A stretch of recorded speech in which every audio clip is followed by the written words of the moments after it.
Hey everybody, this is Barry with Christenson Transportation, and this is another segment of Safety Takes Priority with Christenson Transportation.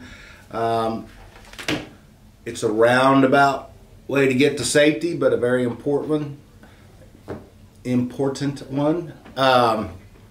So today I want to talk about fuel and the cost of fuel, how we get fuel, how much fuel we get, how fast we burn our fuel, and how much that costs us. So we've got some reports that we run every week that give us like a 6-week average, so we don't have, a spike. Somebody fuels on Friday and it doesn't go anywhere, and it shows them getting very poor fuel economy. So we like to weed those out and run a big average. So some of the things that are important to me, that I believe are important for our industry, for your income, for your success, are where we buy fuel, how much of a discount are we getting, which is easy to see in our fuel app, how much fuel we buy, how much fuel we use. So, are we getting the best discount we can get? Are we buying enough gallons or just enough gallons to complete our trip, to maximize our efficiencies and not have full tanks at the end of the week that we paid for that we haven't got to use, so our checks are low? And how fast are we driving to burn that fuel? And how much are we using cruise control to let that truck, it's a very smart truck, do its job?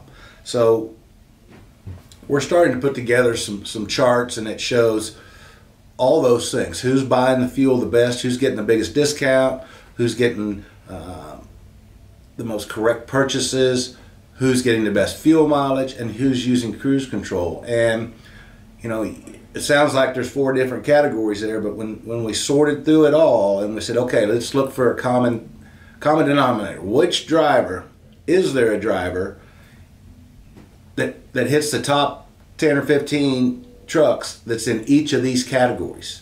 And there were 2 drivers that stood out and made the top 10 in every category. And I look back, and those people have always been successful. We looked at the other side of that. Who's our bottom 20? Who do we need to help?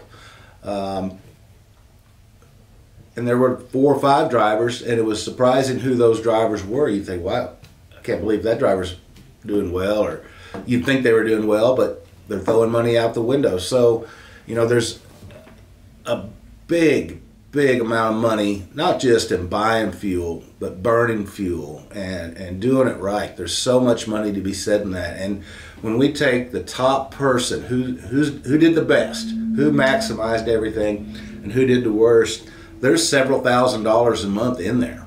And so if I'm that driver, or more importantly probably, if I'm that person's family, that's $2,000 easily thrown out the window that they could have used for house payments, school clothes, cars, whatever. And to me, when I started talking about safety and fuel, it's because if you're worried about your paycheck, if you're worried about your house payment or your car payment or your insurance payment, your kids getting the right stuff, that affects your ability to concentrate on your job, which is driving safely down the highway. So my goal in this, and you're going to see a lot coming out of here directed towards this, trying to train people and help people, is to get their focus on trucking and not finances. A happy driver, a successful driver, is a safe driver. So that's how that circle comes around. Can't remember that movie, but it's Meet the Fockers, and it's the circle of love or trust, and somewhere or other everything comes back to safety in my brain.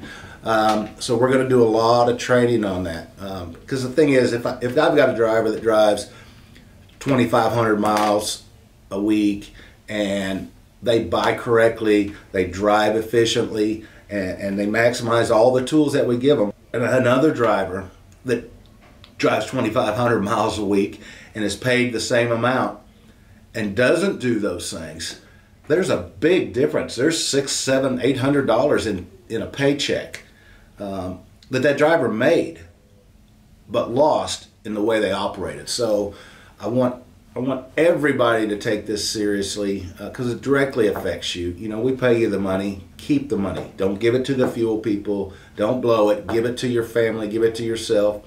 And give it to me in the form of peaceful night's sleep, knowing your brain and your thoughts are on trucking and not money.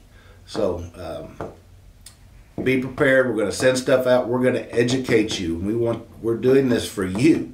You know, I get paid the same whether you stay or go or successful. You know, I want my lease drivers to maximize their funds and be successful lease operators. And on the company side, we can't afford to have 150 drivers that blow money, that we're paying $800–900 a week in excess, that could come back to the company to help us do the things we do for you: pave the parking lots, build new buildings, buy the best trucks and trailers that money can buy all the safety equipment that we can buy, and be a successful company and give you a long-term, you know, secure place to work. So be prepared. It's coming out. Don't be offended if we say you're in the bottom.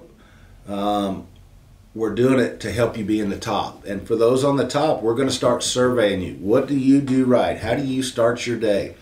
You plan your trip. You say, okay, I'm going to buy fuel here, here, here. I'm going to stop here, here, and here. So you've got your trip planned, and you know how many miles, and you're going to drive accordingly. You know, we dispatch at 50 miles an hour. There's no need to drive 68, 70 miles an hour. Our freight doesn't need that. These are shorter hauls. It's short term. You got traffic. You're not going to make that. You're just going to run up on traffic all day and burn your fuel. So we're gonna educate you. I don't want you to be positive about it, because we are. We want you to be successful. So good things to come. Hopefully those take it and they run with it and make more money and are happy. So thanks for being at Christenson Transportation. Thanks for watching these videos. And send me some more of your friends to be more happy campers at Christian. So thanks for all you do, and be safe.